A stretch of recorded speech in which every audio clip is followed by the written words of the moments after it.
안녕하세요. 대한수면연구학회와 함께하는 수면의 비밀, 오늘은 시도 때도 없이 졸리는 당신은 기면병인가요에 대한 내용으로 말씀드리도록 하겠습니다.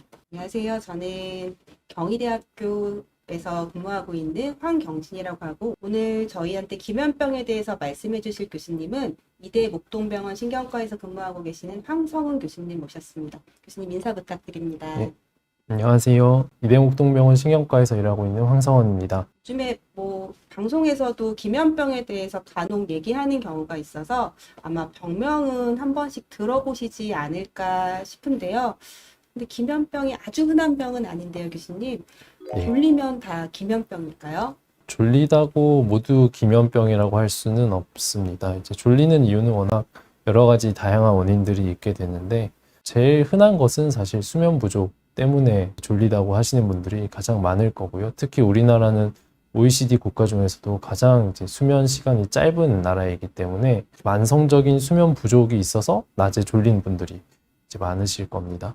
그 외에는 수면의 질 자체가 나빠서 수면 시간 자체는 충분히 주무시더라도 수면 무호흡이 있다든가 하면 수면 중에 자꾸만 각성이 일어나고 깨기 때문에 그런 경우에는 충분히 피로 회복이 되지 않으니까 낮 시간에 또 주간 졸림이 생길 수가 있을 거고요. 그 외에 우울증이나 약물 같은 것들 때문에 졸리는 경우도 있습니다. 약 같은 경우에는 여러 가지 약제들이 졸릴 수 있는 부작용들이 있는데요. 콧물약으로 많이 쓰는 항히스타민제라든가 그런 것들 외에 이제 정신건강의학과에서 쓰는 약제들 중에서도 좀 졸리게 되는 약제가 있는 경우가 있어서 낮에 졸리다라고 했을 때에는 이런 부분까지도 먼저 체크를 해봐야 되겠습니다. 그 외에 이제 이런 원인들이 특별히 없다. 나는 내가 자는 사이클에 잘 맞춰서 잠을 자고 있고 수면의 질에도 문제가 없는데 그럼에도 불구하고 낮에 많이 졸리다 라고 하면 이제 중추성 과다수면 장애 의심을 해볼 수가 있겠고, 그 안에 대표적으로 기면병과 특발 과다수면증 등이 있습니다. 흔하지 않은 병으로는 알려져 있는데 어느 정도의 유병률을 갖고 있나요? 유병률 같은 경우에는 10만 명당 8.4명, 발병률은 1.3명으로 매우 드문 질환이 되겠습니다. 그래서 앞서 말씀드린 것처럼 기면병이 의심이 된다, 낮에 졸리다고 할 때에도 실제로는 확률적으로는 기면병이 아닌 분들이 더 많게 되기는 하고요. 때문에 앞서 말씀드린 그와 같은 다른 원인들을 먼저 배제하는 게, 확실히 확인을 하는 게 먼저 우선 돼야 될 것 같습니다. 그러면은 기면병을 의심해야 되는 증상은 어떤 게 있을까요? 기본적으로 심한 주간 졸림, 낮 시간에 졸린 것이 가장 기본적인 증상이라고 할 수가 있고요. 그 외에도 이제 탄력 발작, 인면 환각, 수면 마비, 수면 분절들이 있는데, 하나씩 설명을 드리면 탄력 발작 같은 경우에는 갑작스레 감정적인 자극이 있을 때, 기쁜 상황이라든가 아니면 뭔가 반갑거나 흥미가 있거나 이런 감정적인 자극이 들어올 때 몸에 힘이 풀리면서 쓰러진다, 그런 증상들이 생기는 걸 갑자기 생긴다고 해서 탄력 발작이라고 하고요. 다음으로 인면 환각 같은 경우에는 잠이 들 때 환각, 헛것이 보인다든가 환청이 들린다든가 그런 것들이 이제 발생하는 게 인면 환각이 되겠고, 수면 마비는 흔히 이제 가위 눌림이라고 많이 표현을 하시는데, 자다가 깼는데 눈은 움직이고 주변을 내가 인지는 하고 있지만 팔다리를 움직이지 못하고, 그런 것도 기면병 환자에서 생길 수가 있습니다. 수면 분절 같은 경우는 기면병 환자는 마냥 잠을 많이 자기 때문에 잠을 정말 깊이만 자는 게 아니고 또 밤에 자는 시간 동안의 수면의 질은 또 좋지가 않아서 자다가 중간에 이제 깨는 경우가 있게 되고, 내가 기억은 하지 못하더라도 미세한 각성들이 많이 일어나는 것을 볼 수가 있습니다. 어떻게 생기는 병인지 좀 설명을 해주실 수 있을까요? 일단 기본적으로 생각하셔야 되는 것이, 우리가 깨어 있다라는 것이 저절로 되는 게 아니기 때문에 뇌에서 우리가 각성 상태를 유지할 수 있도록 해주는 부위가 있고, 그런 일을 하는 뇌세포들이 있습니다. 시상하부라고 하는데요. 시상하부에 있는 몇만 개 정도의 뇌세포에서 각성 유지에 필요한 히포크레틴이라는 신경 전달 물질을 만들어내는 뇌세포들이 있는데, 워낙 숫자가 7, 8만 개 정도로 적은 숫자가 존재를 하게 되고, 정상인과 기면병을 이제 비교를 해 보았더니 정상인에서는 그렇게 각성 상태를 유지하는 데 필요한 히포크레틴 세포들이 충분히 있는데 반해서 기면병 환자에서는 그와 같은 세포들이 많이 떨어져서 감소되어 있다는 것이 보고가 되어서 이제 기면병의 기전이 처음 알려지게 됐습니다.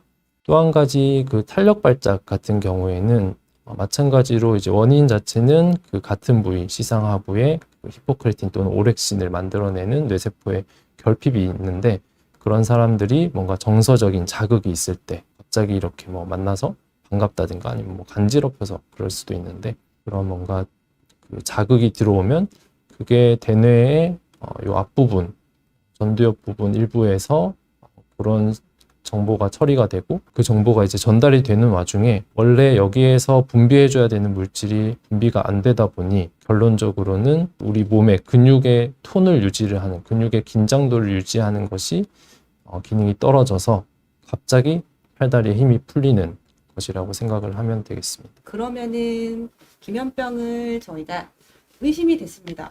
낮에 저는 문제가 될 정도로 많이 졸리는 것 같아요. 그래서 교수님을 찾아가면 어떤 순서로 진단을 해주시게 될까요?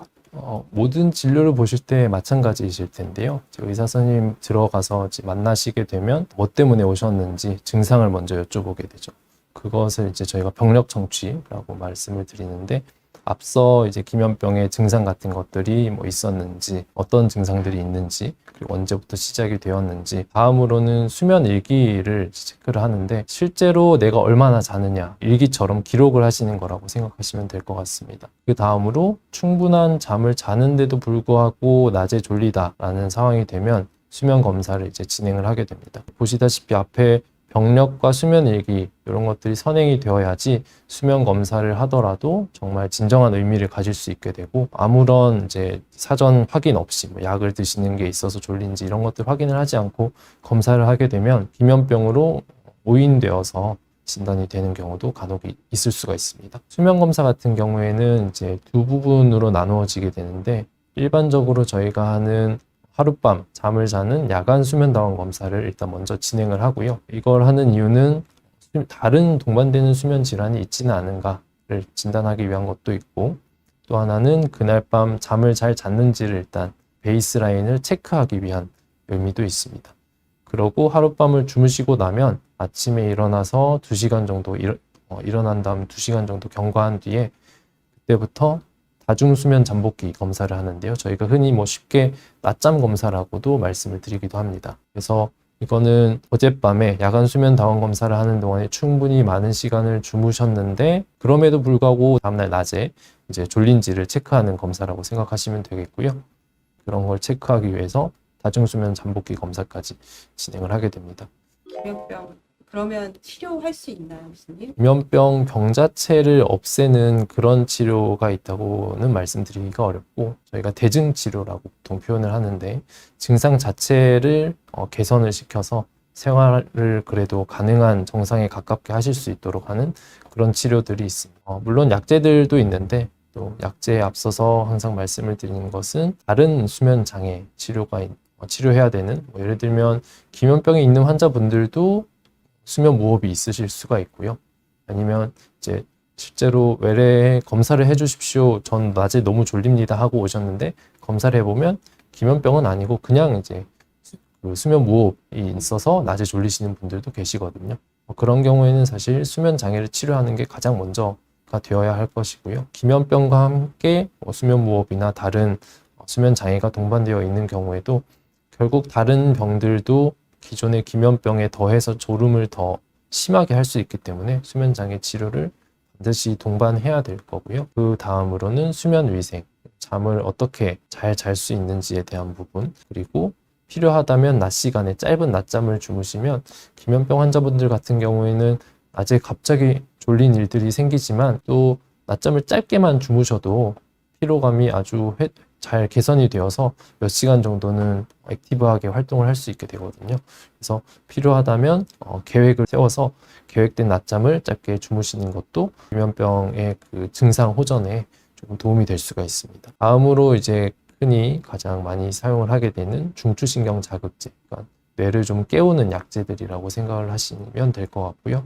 이따가 뭐 약의 종류들은 짧게 말씀을 드리겠습니다. 탄력 발작 같은 경우에는 이제 몸에 힘이 빠지는 거는 주간 졸림을 개선하는 약제로는 대부분의 약제들이 이제 탄력 발작에는 효과가 없거든요. 그래서 따로 별도로 탄력 발작이 있으면 항우울제 계열의 여러 가지 약제들을 또 사용을 해야 되는 경우가 생기게 됩니다. 여기 이제 약제 종류들을 몇 가지 써놨는데요. 가장 최근에 우리나라에 도입된 것이 피톨리산트라는 약제입니다. 주관졸림에 이제 개선 효과도 있고, 옆에 보시면 탄력 발작의 개선에도 효과가 있는 약제여서 만약에 두 가지 증상이 다 있는 분이라면 피톨리산트를 사용하는 것도 도움이 될 수가 있습니다. 그 외에는 이제 주관졸림에 대한 약제를 쓰면서 탄력 발작이 동반되는 경우에 이 네 가지 약제들은 다들 일종의 항우울제로 사용이 되는 약제들인데요. 벤라팍신, 둘록세틴, 플루옥세틴, 클로미프라민 이런 약제들은 이제 탄력 발작에 효과가 있는 약들입니다. 저희가 준비한 내용은 여기서 마치도록 하겠습니다. 저희 수면연구학회는 다음번에 더 좋은 주제로 찾아뵙도록 하겠습니다. 경청해 주셔서 감사합니다. 감사합니다.